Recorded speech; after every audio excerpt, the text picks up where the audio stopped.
help me. I've got bramble in my eyebrows. What I wanted to, but alas, winter is round the corner. Hey up Woodlanders, come on in. Sun drying my eyes here. This morning it's sort of one of those impromptu jobs where I just thought, you know what, this blackberry has got to be cut back. Now you being expert woodlanders will know already how to cut back a blackberry. This one is a cultivar, which it means it's a bit of a hybrid and has amazing fruits on it. I love it, but it's pretty much finished and done now. There's some odd whizzing bits of fruit on it. I might munch them as I'm pruning. But basically a blackberry is kind of like a biannual plant. The year it fruits, which is all these old fruity bits here, look, all these bits just here, that's all of last year's growth.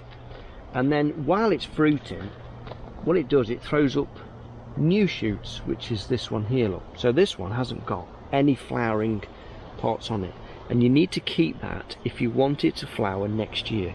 So all these bits in here will have all fruit coming out of it next year.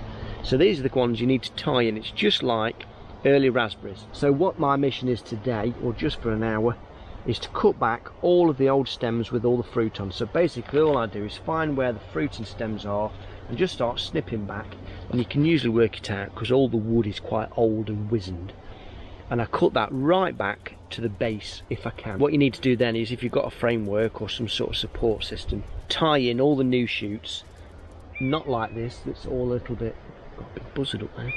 Not like this, it's all a bit freeform.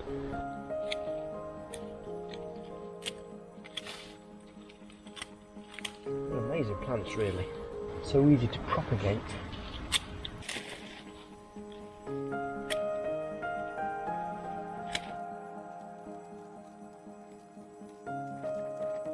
To bring you in for a close-up, you can sort of see here to some extent some of the old ones. So this one here is last year's stem that came up and has fruited this year, so it's got all these spur shoots on it now that have all fruited.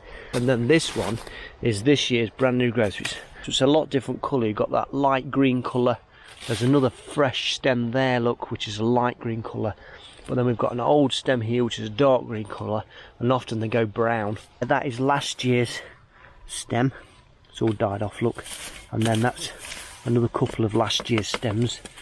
And then what it'll do, it always throws up new shoots from the base then, and that will get tied in for next year. And then next year there'll be more stems that come up from the centre, and that'll be the following year. Brilliant plant, really, isn't it? I'm sure there's better tutorials out there, but I just thought I'd show you how I do it. Thorns in my fingers now.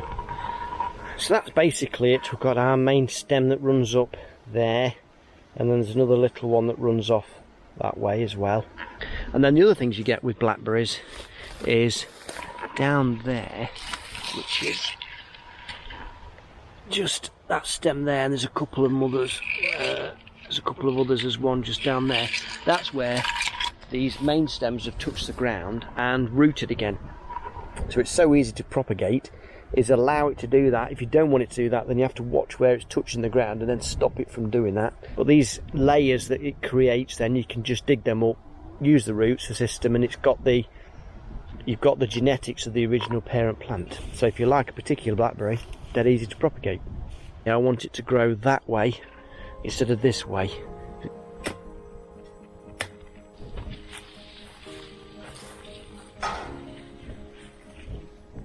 Perhaps not an ideal time of year to lift these. They're fairly robust sort of plants, but now these have got to go in some sort of water or container, and I'll probably nip them back maybe just to a foot, or maybe to the first bud or something like that, because I've disturbed the roots so much it won't support all that much top, so just nip them off. A bit like a cutting. As is usually the case with my job, things take some twists and turns. So this morning's job's got cancelled. I don't tend to show you that because, well, it's not a gardening channel. Oh, I've just showed you blackberry. Where was I going with this?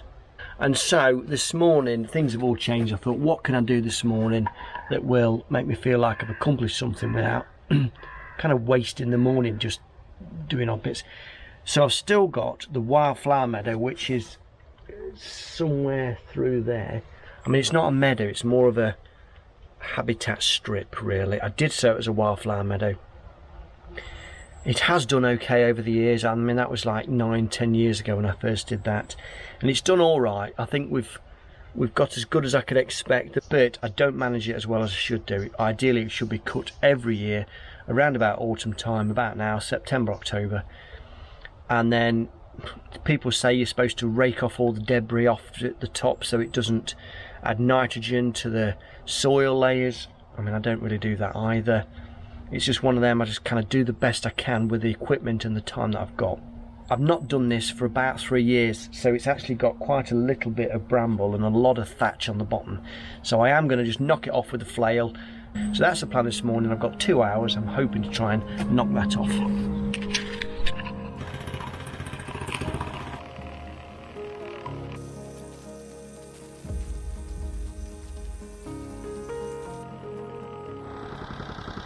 So as you can see, this is our wildflower meadow strip, and it goes on for about 100 metres that way. There's a ditch just here, and I've just got to make sure I don't fall down there.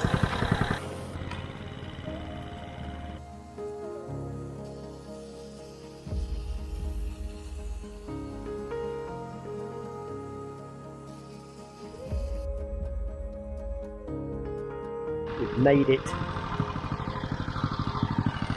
Just managed to finish. Now, it's not perhaps the most ideal job. I'll see you in the morning.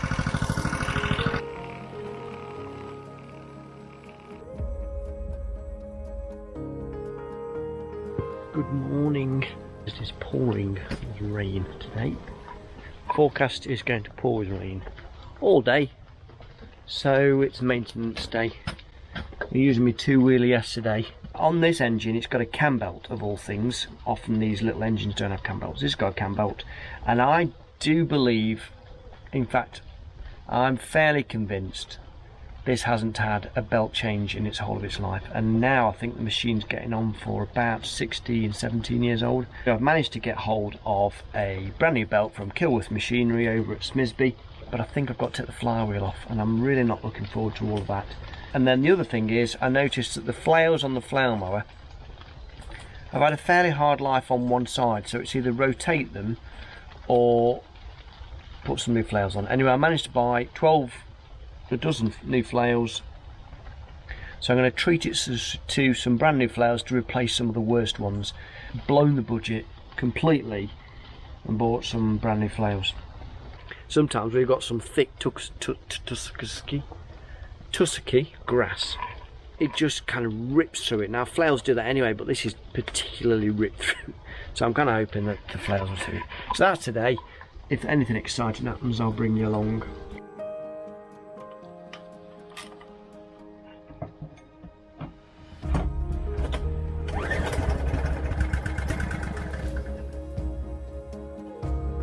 My next job is to do the flails, but I'm going to take the flail off because I want to be able to flip it over. Ideally, I'd like to be able to change the bearings. I don't know about you, but maintenance is not one of my specialities. The bolts are basically meshed, so new bolts. The inserts basically meshed. Nylock nuts meshed.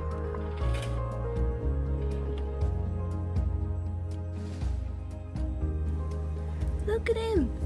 Kevin's just been in touch from Heartwood Woodland Group, and the whole biochar thing is gathering pace. And so my next job is to bag up some charcoal, some barbecue charcoal, ready for a butcher's over at Yoxall, which is near Burton-on-Trent. Another news bulletin is that Jeff has managed to get himself a timber lifting crane. It is amazing. He's only sent me a picture, so he is going to be flyer this winter. Normally Jeff does his own woodland management. If you don't know, Jeff is a woodland owner and I do his coppiced hazel work. He does his own thinning and felling, as he slowly matures, his back doesn't get any stronger. So he's invested, and Jeff, I know you're watching, I fully believe it's an investment for you. It's definitely the right thing to do.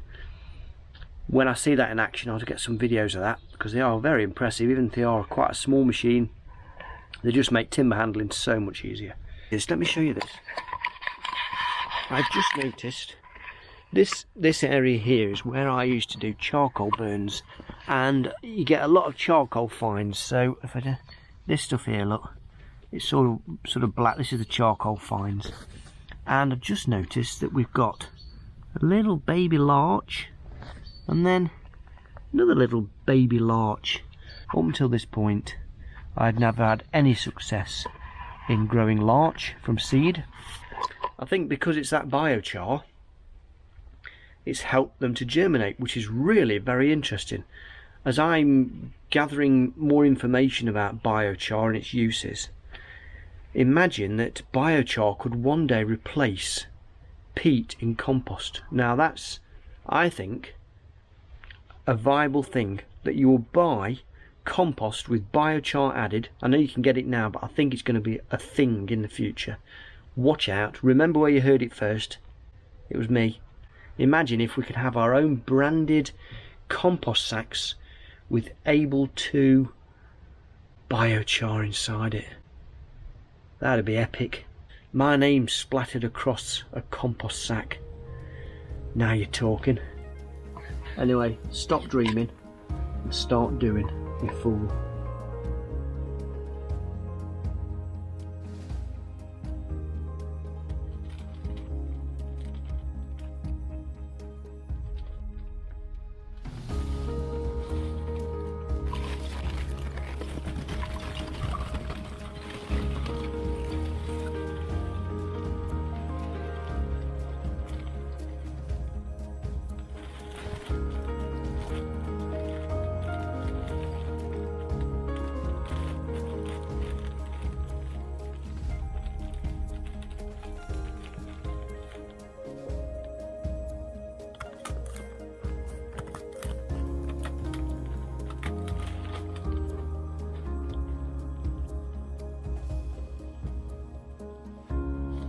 Ten bags, 10 boxes, off to Yoxall.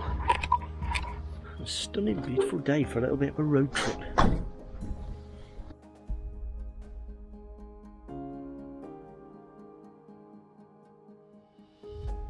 Just got back, and it's absolutely roasting today. We're about middle of September and it's 21 degrees. Maybe for you that's freezing cold, but for me that's melting weather. But I'm not complaining because it's stunning, lovely, beautiful day. I'm wondering whether I can have a barbecue tonight. Well, I've just come back from Paul Shum's butcher's shop. His butcher's shop is fantastic. They've got some cracking stuff in there.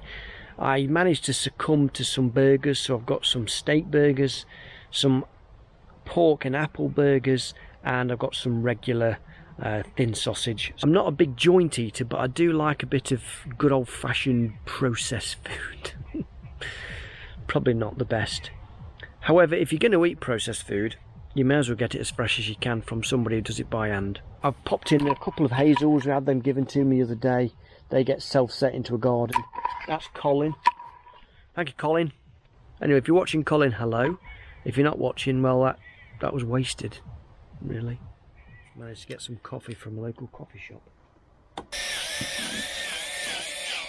A little walk down the bottom end.